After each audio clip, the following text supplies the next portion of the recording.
Have you ever had that nagging feeling like your current path just isn't quite right? Yeah, Maybe you felt like, I don't know, really successful on paper, but still kind of empty? Or maybe just plain stuck. definitely a common feeling.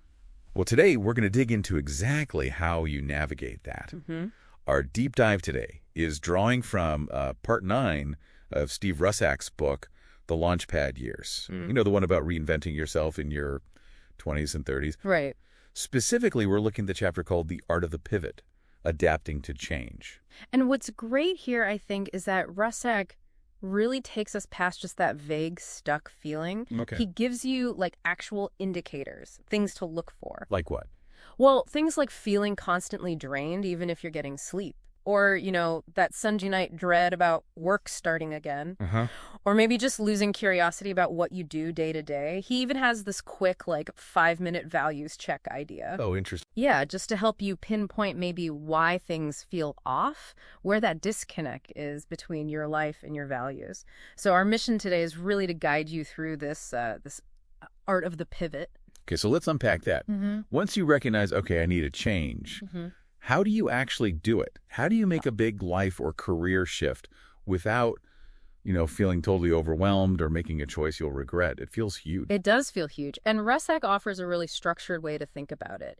It emphasizes foresight and planning, so it's not just leaping. Right. It involves properly looking at your current situation versus what he calls your personal blueprint, that kind of evolving picture of your ideal life. And blueprint. Okay. Yeah.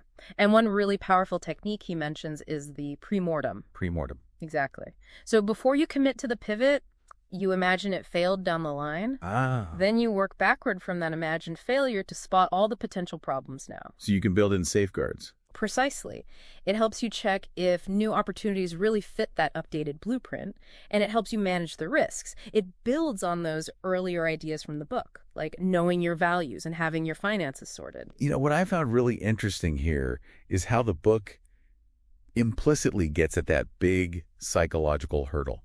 The Yeah. sunk cost fallacy. Oh, absolutely. That's That's a big one. It's so easy to get caught in that. It really is. It's that human tendency, isn't it, to keep pouring time or effort or money into something just because you've already put so much in. Yeah. Even when, deep down it's not serving you anymore. You think about that degree you spent years getting or a career path you've been on forever. We've all seen people do it, right? Sticking with a job they hate because of the pension or the Or salary. just because they invested so much time getting there. Yeah. That attachment to what you've already sunk in, it can absolutely stop you from making a needed change. And that just leads to being unhappy longer. So true adaptability, like Russak talks about, it means having the courage really to say, okay, this path isn't right anymore, and being willing to disengage, to cut your losses so you can align better with your future. So thinking about today's world, it's changing constantly. You've got AI coming in, workforce values shifting. What does this art of the pivot mean for you, the listener, right now? Is it just a one-off thing? That's a great question. And no, definitely not a one-off.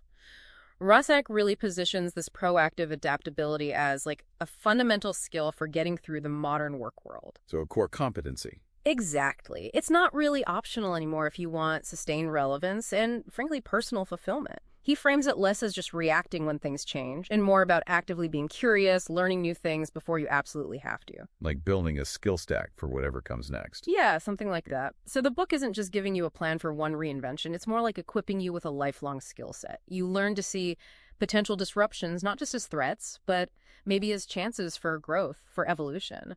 Okay, so pulling it all together. The art of the pivot is really about making intentional shifts, not just reacting. It's understanding why you need that change deep down. Right. And then having the guts to actually step away from something, even something you've invested a lot in, if it's holding you back. Precisely. And that really leads to a question for you listening right now. In this world that just keeps changing so fast, how could actively embracing this art of the pivot maybe transform how you approach your own continuous reinvention? Not just in your job, but maybe across your whole life. Is there some part of your journey right now that might actually benefit from a strategic pivot?